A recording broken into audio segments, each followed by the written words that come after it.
The Caldrith Dominion had ruled the Andromeda sector for 3,000 years. Their war doctrine was simple: overwhelming force, brutal efficiency, complete annihilation. When they encountered humanity's small colony on Kepler 442b, they expected the usual sequence: demand submission, receive defiance, deploy destroyers, claim territory. Commander Vexthal watched the human response transmission with growing confusion. "We decline your terms," the human diplomat said calmly. "Please reconsider your position." Reconsider? The audacity made Vexthal's mandibles click with amusement. He ordered the bombardment of the colony's northern settlements. 3,000 human civilians perished in minutes. The second human transmission arrived within the hour. "You have made a grave mistake. Withdraw immediately." Vexthal laughed. Humans were physically weak, their ships outdated, their weapons primitive. He sent the full battle fleet, 200 warships that had conquered 40 systems. Then Earth responded. The Caldrith expected a military fleet. Instead, they got something that would haunt their species for generations. Humans didn't send soldiers. They sent engineers. Within 48 hours, Caldrith communication networks across 12 systems went dark. Not destroyed, hijacked. Every screen, every device, every neural interface suddenly displayed the faces of the 3,000 dead colonists. Names.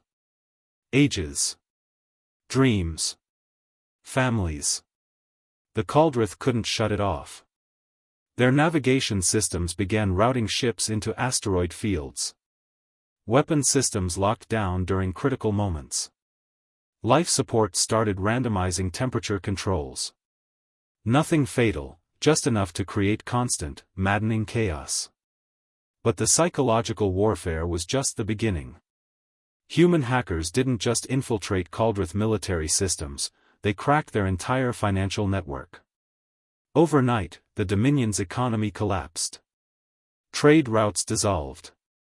Supply chains evaporated. The mighty Caldrith Empire found itself unable to feed its own citizens. Then came the nanobots. Microscopic machines, invisible and patient, had been deployed in that first, weak, human response. They'd spread through Caldrith ships like ghosts, embedding themselves in every system. Now, they activated. Ships didn't explode. They simply stopped working. Engines failed mid-flight. Weapons refused to fire. Communication arrays broadcast nothing but static. The entire Caldrith armada became floating coffins, alive but helpless. Vexthal sat in his disabled flagship, watching his empire crumble on silent monitors. A single human transmission cut through the dead networks. "You wanted a traditional war, fleet against fleet, honor and glory. We don't do traditional. We do effective." The human diplomat's face was emotionless. "You killed 3,000 of ours in minutes. We've dismantled your entire civilization in 3 days. Without firing a single shot." The message continued: "Your people won't starve. Your ships will be restored. But you'll remember this.